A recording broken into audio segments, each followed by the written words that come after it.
¿Alguna vez te has detenido a pensar por qué el pueblo que nos trajo la Biblia y que esperó con tanta expectativa la llegada del Mesías durante cientos de años no reconoció a Jesús como el Salvador prometido? Sí, suena contradictorio. Ellos escribieron las profecías.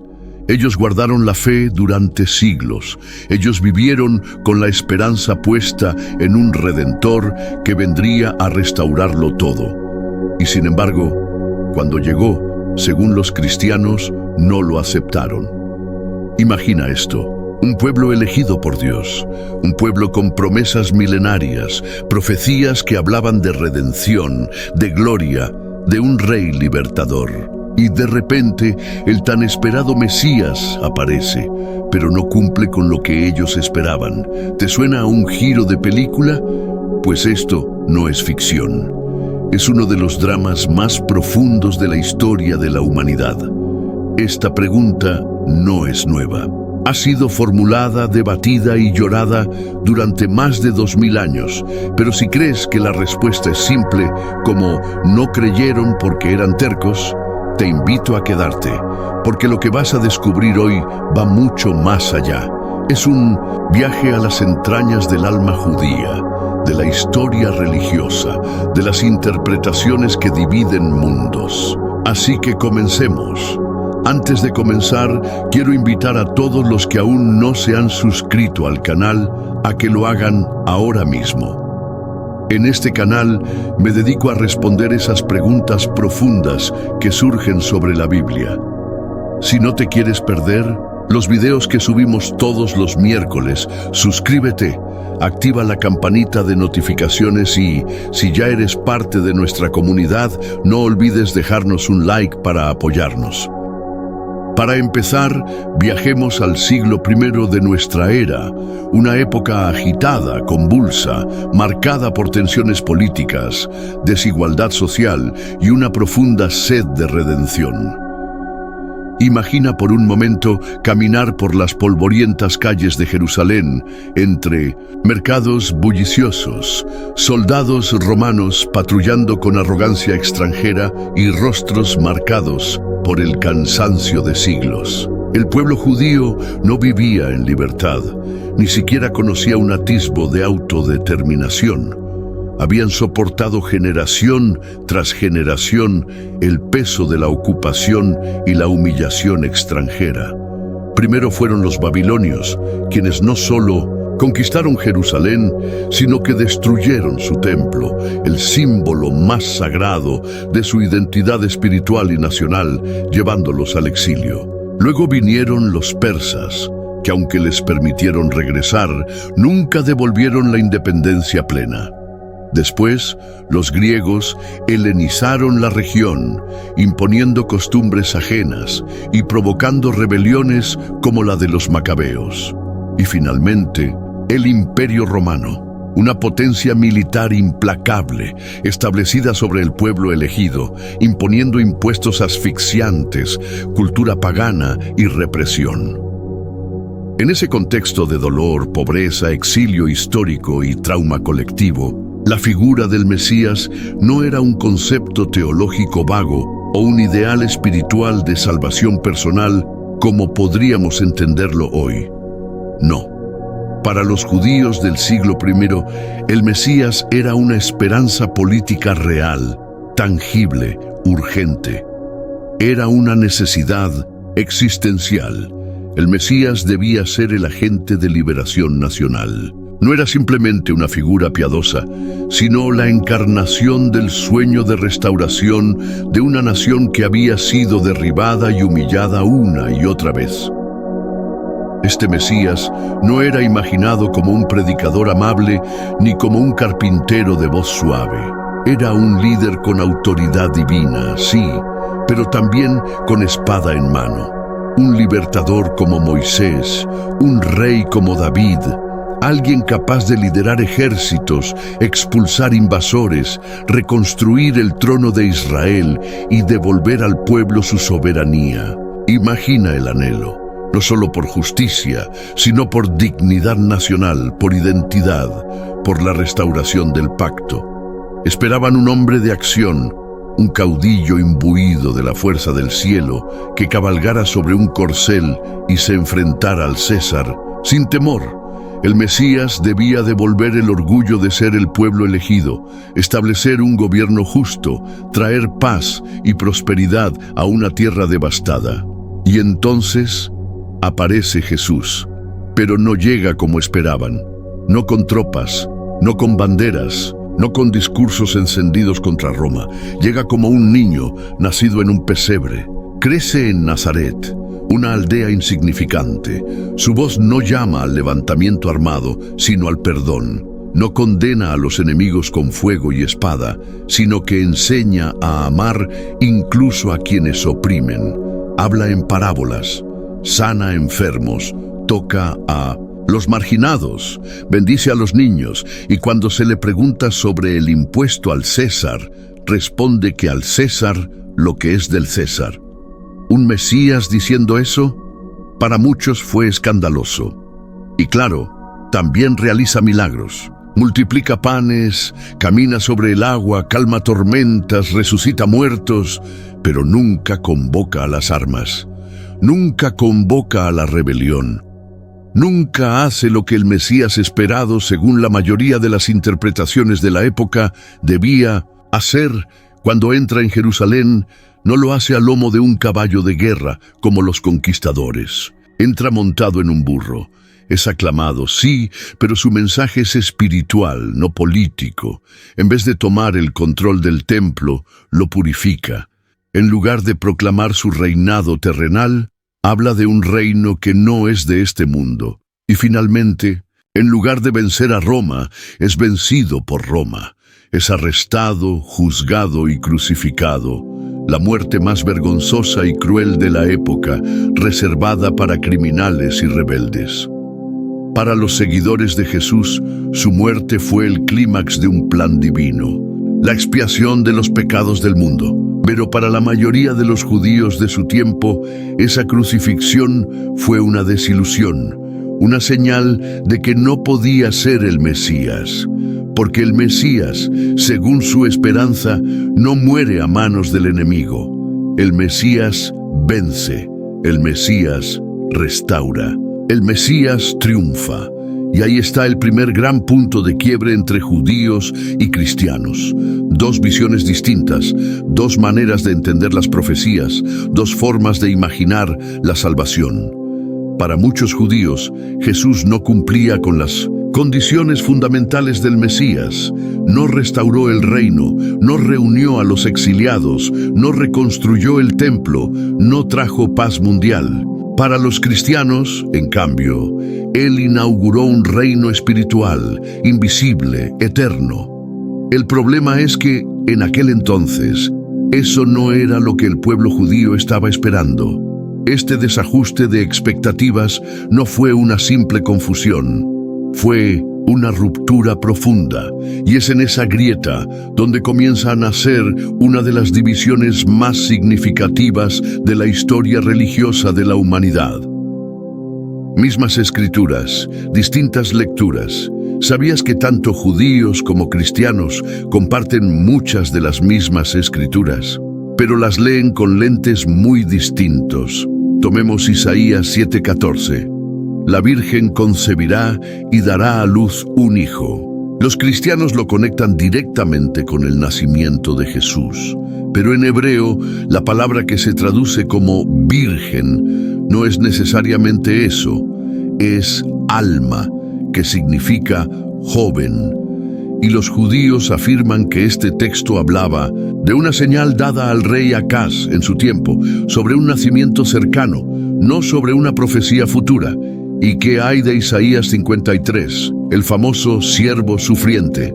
Los cristianos lo ven como una descripción detallada del sacrificio de Jesús, pero los judíos lo interpretan como una metáfora colectiva. Israel mismo, como nación, es el siervo que ha sufrido en medio del mundo. Zacarías 12:10, que habla de mirar al que traspasaron, es otra profecía que los cristianos asocian con la crucifixión, pero en el judaísmo se entiende como un lamento nacional, no como una referencia mesiánica. Y así podríamos seguir. Daniel, Miqueas, Jeremías, cada texto que para el cristianismo es una prueba profética, en el judaísmo tiene una explicación distinta, basada en contexto histórico, lingüístico y tradicional. Una identidad forjada a fuego, pero aquí no estamos hablando solo de teología. No se trata únicamente de interpretaciones distintas de un pasaje profético o de debates sobre términos hebreos antiguos. Estamos hablando de algo mucho más profundo, más visceral, más humano. Identidad. Sí, identidad. Esa palabra que muchas veces usamos a la ligera, pero que para el pueblo judío representa una columna vertebral inquebrantable que ha sostenido su existencia a lo largo de los siglos. Incluso cuando todo parecía desmoronarse, pensemos en esto con seriedad. El pueblo judío ha sido uno de los más perseguidos, marginados y atacados en la historia de la humanidad. Ha sido expulsado de tierras, forzado a abandonar hogares, discriminado, segregado, masacrado, y aún así ha sobrevivido. No solo eso, ha mantenido su fe, su cultura, su lengua, sus prácticas religiosas, sus festividades, sus textos sagrados, su sentido de pertenencia. Cuando imperios colapsaban, cuando lenguas desaparecían, cuando otras religiones se imponían por la fuerza, el pueblo judío resistía. ¿Cómo? ¿Qué los sostuvo? ¿Cuál fue su escudo contra el olvido? La respuesta está en una sola palabra: identidad. Una identidad forjada a fuego en el crisol del sufrimiento. Una identidad que no se construyó sobre modas o adaptaciones culturales, sino sobre la convicción de ser el pueblo elegido por Dios. Como dice el libro de Deuteronomio, porque tú eres un pueblo santo para el Señor tu Dios. Él te ha escogido para ser su pueblo especial, más que todos los pueblos que están sobre la tierra.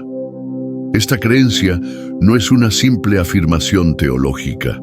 Es una forma de ver el mundo, de entender el propósito, de resistir la asimilación. Ahora, bien, cuando hablamos del rechazo judío a Jesús, tenemos que ver este tema a través de ese prisma identitario. Porque aceptar a Jesús, desde la perspectiva judía tradicional, no sería solo cambiar de opinión sobre una figura histórica. No sería una simple reconsideración teológica o una evolución doctrinal. Sería una ruptura radical con todo lo que ha sostenido su supervivencia como pueblo. Aceptar a Jesús, para muchos judíos, es algo que toca fibras profundamente sensibles. Es casi como traicionar a los mártires que durante la Inquisición prefirieron ser torturados antes que convertirse. A los sabios que, en guetos oscuros, copiaron a mano pergaminos para que la Torá no se perdiera. A los abuelos que enseñaron hebreo a escondidas. A los niños que murieron con el Shema Israel en los labios en campos de concentración. A los que en cada generación, a pesar del dolor, dijeron: no nos asimilamos, no olvidamos quiénes somos. Por eso, para muchos judíos, aceptar a Jesús no solo parece un cambio de creencia religiosa, sino un abandono de la memoria histórica, del dolor heredado, de la resistencia digna. Es, en el imaginario colectivo, como dejar el campamento del pueblo que ha luchado tanto por existir y cruzar al bando del que históricamente ha sido el opresor, o al menos ha sido percibido así. Y hay algo más. La manera en que el judaísmo tradicional se relaciona con Dios es completamente diferente a la propuesta cristiana. No se basa únicamente en creencias, en un acto de fe interior o en la aceptación de un sacrificio redentor. La fe judía está profundamente enraizada en la acción, en la observancia, en la vida cotidiana. Cada día, cada gesto, cada comida, cada celebración, cada silencio en el sábado, cada rezo en la mañana, forma parte de una red sagrada de relación con el Eterno. Esa red está compuesta por 613 mandamientos, conocidos como mitzvot, y no son opcionales. Son un pacto vivo, renovado en cada generación. Desde las leyes dietéticas del kashrut hasta las normas sobre justicia, caridad, relaciones familiares y vida comunitaria. Estas mitzvot no son cargas, sino señales de identidad. Son una forma de mostrar con el cuerpo y con la vida quién eres y a quién sirves. Entonces, cuando desde el cristianismo se plantea que la salvación viene únicamente por medio de la fe en Jesús y que la ley ha sido cumplida y por tanto ya no es obligatoria, esa propuesta suena desde una óptica judía tradicional, no solo teológicamente incorrecta, sino profundamente ajena y hasta peligrosa. Porque sugiere que el corazón de su pacto con Dios, la Torá, la observancia, la tradición viva, ya no es necesaria. Y si no es necesaria, entonces todo lo que han vivido, todo por lo que han muerto, todo lo que han preservado durante miles de años, ya no tiene valor. Esa idea no solo desafía su fe, desafía su sentido de existencia como pueblo. Por eso, para un judío tradicional, la figura de Jesús como Mesías no encaja.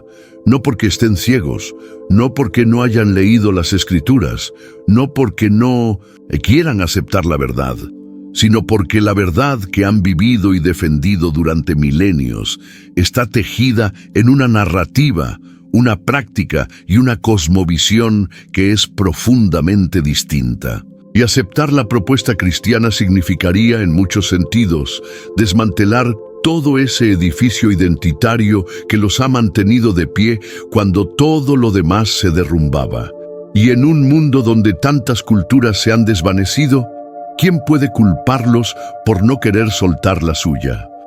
La historia, una herida abierta, y si todo esto no fuera suficiente, si las diferencias teológicas, las divergencias en las expectativas mesiánicas y la profunda carga identitaria no bastaran, existe aún una razón más dolorosa, más visceral, más incrustada en la memoria colectiva del pueblo judío, la historia. Una historia no contada desde los libros únicamente, sino desde la carne viva, desde los recuerdos transmitidos en susurros en las cenas de Shabbat, desde los nombres grabados en lápidas olvidadas, desde los ojos de abuelos que aún tiemblan al recordar lo que vieron, porque durante siglos, y hay que decirlo sin rodeos, el nombre de Jesús, el mismo nombre que para los cristianos representa redención, amor y salvación, para muchos judíos ha estado profundamente ligado al dolor,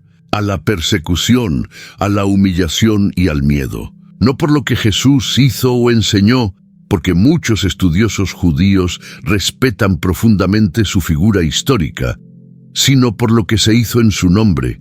Tomemos, por ejemplo, las cruzadas, esos movimientos militares iniciados en el siglo XI bajo el grito de «Dios lo quiere». Su objetivo declarado era recuperar Tierra Santa del dominio musulmán, pero en su camino hacia Jerusalén, los cruzados no solo mataron soldados enemigos, arrasaron comunidades judías enteras en Europa Central, en Maguncia, en Worms, en Espira. Miles de judíos fueron asesinados por el simple hecho de no creer en Jesús. Se les dio la opción de convertirse o morir. Y muchos murieron. Padres que vieron a sus hijos asesinados, mujeres que se quitaron la vida antes de caer en manos de los fanáticos, sinagogas que ardieron mientras se cantaban himnos cristianos. ¿Y qué decir de la Inquisición? Durante siglos, en España, Portugal y otros territorios bajo la influencia de la Iglesia, miles de judíos fueron forzados a elegir entre su fe y la tortura. Quienes no se convertían eran acusados de herejía, encerrados, quemados en la hoguera. Incluso aquellos que aceptaban el bautismo eran sospechosos por generaciones. La identidad judía se convirtió en una amenaza para el orden cristiano establecido. y el nombre de Jesús era invocado por inquisidores, mientras condenaban a hombres, mujeres y niños que simplemente querían mantener su fe. Pero la tragedia no termina en la Edad Media. Avanzamos hacia la Edad Moderna, donde el antisemitismo se transformó. De un odio religioso pasó a un odio racial. En Europa del Este, los pogromos eran frecuentes, masacres espontáneas o programadas en las que aldeas judías eran arrasadas, sinagogas destruidas, mujeres violadas y hombres linchados, muchas veces con la complicidad o el silencio de autoridades cristianas. Todo, mientras se decía que los judíos habían matado a Cristo, el argumento que alimentó el antisemitismo cristiano durante siglos. Y luego llegamos al siglo XX, a lo impensable, a la noche más oscura de la historia judía, el Holocausto. 6 millones de judíos asesinados sistemáticamente por un régimen nazi que, aunque no fue abiertamente religioso, se alimentó de siglos de odio acumulado. Y aunque muchos cristianos fueron víctimas también, y algunos incluso héroes por ayudar a judíos, la gran mayoría de Europa cristiana guardó silencio. Algunos colaboraron activamente, otros justificaron el genocidio citando que los judíos habían rechazado a Cristo. En muchas aldeas, los trenes que llevaban a los judíos a los campos de exterminio pasaban por iglesias con cruces visibles en 1900, sus torres. Y aunque hoy la Iglesia Católica y muchas denominaciones protestantes han pedido perdón por su silencio, y en algunos casos por su complicidad, el daño ya estaba hecho. La cruz, para muchos judíos, ya no era un símbolo de amor, sino una herida, una espada clavada en la historia. Y aquí está el punto crucial. ¿Cómo pedirle a un pueblo que acepte al Mesías de aquellos que usaron su nombre para perseguirlos, convertirlos, humillarlos y asesinarlos? ¿Cómo decirle a una abuela que acepte como Salvador a aquel cuyo nombre escuchó cuando quemaron su aldea? ¿Cómo esperar que un pueblo entero cambie su fe hacia una figura que ha sido, históricamente, utilizada como arma contra ellos? Incluso, hoy, aunque mucho ha cambiado, aunque muchas iglesias han hecho declaraciones valientes y sinceras de arrepentimiento, las cicatrices siguen allí. Y no son solo emocionales, son culturales, colectivas, heredadas.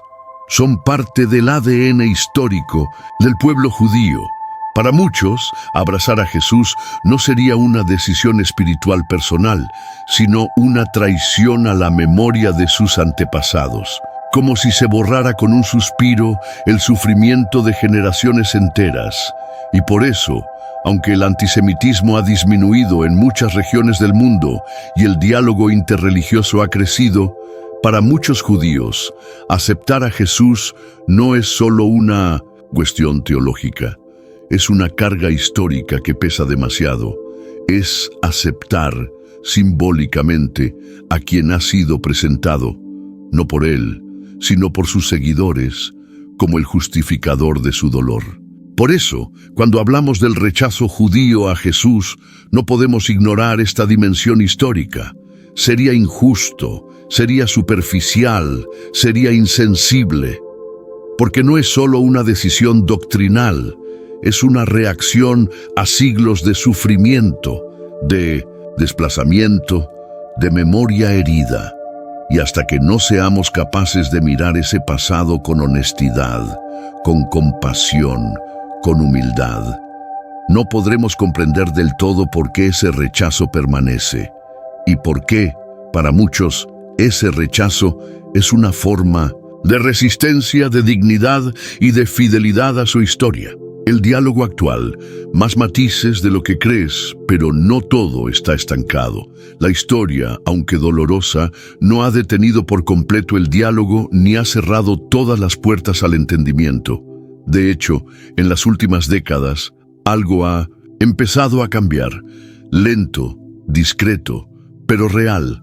Algunos sectores del judaísmo, especialmente en contextos académicos y liberales, Han comenzado a mirar a Jesús con ojos menos defensivos, menos reactivos y más abiertos al análisis histórico y teológico. No desde la conversión, no desde la aceptación doctrinal, sino desde el deseo de comprender mejor su propia historia y a las religiones que nacieron en su seno. Jesús, que durante siglos fue visto casi exclusivamente como un símbolo de separación, la línea divisoria entre ellos y nosotros, ha empezado a ser estudiado como parte del paisaje del judaísmo del siglo I, como un hijo de su tiempo, un maestro judío entre muchos otros que surgieron en una época de intensa efervescencia religiosa, cultural y política. Académicos judíos como Amy Jill Levine, profesora del Nuevo Testamento, y estudios judíos en la Universidad Vanderbilt, han dedicado su vida a este estudio. En su trabajo, Levine no intenta cristianizar el judaísmo ni judaizar el cristianismo. Su objetivo es más profundo y más honesto: reconocer que Jesús fue un judío que vivió, enseñó, debatió y murió dentro del judaísmo, y que muchas de sus enseñanzas no eran una ruptura con la tradición, sino una continuación y reinterpretación dentro de la rica diversidad teológica judía de su tiempo. Otros estudiosos judíos han comenzado a leer los evangelios con interés histórico, viendo en ellos testimonios de cómo algunos grupos judíos del siglo I respondieron a las tensiones de su época: el dominio romano, el conflicto entre sacerdotes y profetas, la expectativa mesiánica, la reinterpretación de la ley.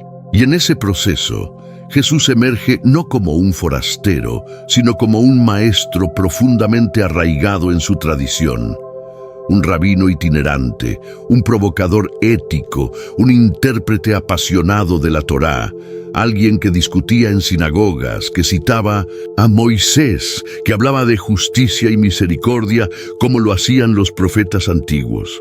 No lo aceptan como Dios, no lo aceptan como el Mesías, pero lo miran con respeto, con curiosidad, con la capacidad de reconocer que su figura, más allá de las afirmaciones cristológicas, dejó una huella real, también en la historia judía. Algunos rabinos liberales, particularmente en movimientos como el reformismo o el reconstruccionismo, han llegado a sugerir que es posible admirar a Jesús como figura histórica y ética sin por ello abandonar el judaísmo. Para ellos, Jesús puede ser visto como un maestro del monoteísmo ético, un judío comprometido con los valores fundamentales de la Torá: la justicia, la compasión, la fidelidad a Dios, el cuidado del prójimo. Lo ven como un modelo de sensibilidad moral, sin necesidad de asumir su divinidad ni las afirmaciones del cristianismo sobre su muerte redentora. En algunos círculos judíos contemporáneos, esta apertura no significa un cambio de creencias, sino un gesto de madurez espiritual e intelectual. Significa reconocer que Jesús pertenece, al menos en parte, también a la historia judía, que no puede ser propiedad exclusiva del cristianismo, que su historia no comenzó con el Nuevo Testamento, sino con la tierra, la lengua y las tradiciones del pueblo judío. Por supuesto, esta visión no es universal ni mayoritaria. La gran mayoría del judaísmo tradicional, en todas sus ramas, desde el ortodoxo hasta el conservador, sigue sin aceptar a Jesús como el Mesías, y mucho menos como una figura divina. Y no es por falta de estudio, sino por convicción teológica, por fidelidad a una interpretación que ha resistido siglos de presión y persecución. Pero dentro de ese paisaje diverso, también encontramos un fenómeno peculiar y muchas veces controvertido: el judaísmo mesiánico. Este movimiento está formado por judíos que sí creen que Jesús, o Yeshua como prefieren llamarlo, es el Mesías prometido por las Escrituras hebreas. A diferencia de los cristianos gentiles, estos creyentes procuran mantener prácticas judías como el Shabbat, las festividades bíblicas, las leyes dietéticas y el estudio de la Torá, Todo ello combinado con la fe en la figura redentora de Jesús. Ellos afirman que no están abandonando su identidad judía, sino llevándola a su plenitud al aceptar al Mesías prometido. Sin embargo, el judaísmo tradicional no los reconoce como parte del pueblo religioso judío, considerándolos en cambio como una forma de cristianismo con símbolos hebraicos. En Israel, por ejemplo, el judaísmo mesiánico es motivo de fuertes debates y en muchos casos sus miembros son vistos con desconfianza, incluso como apóstatas. Este debate no es menor.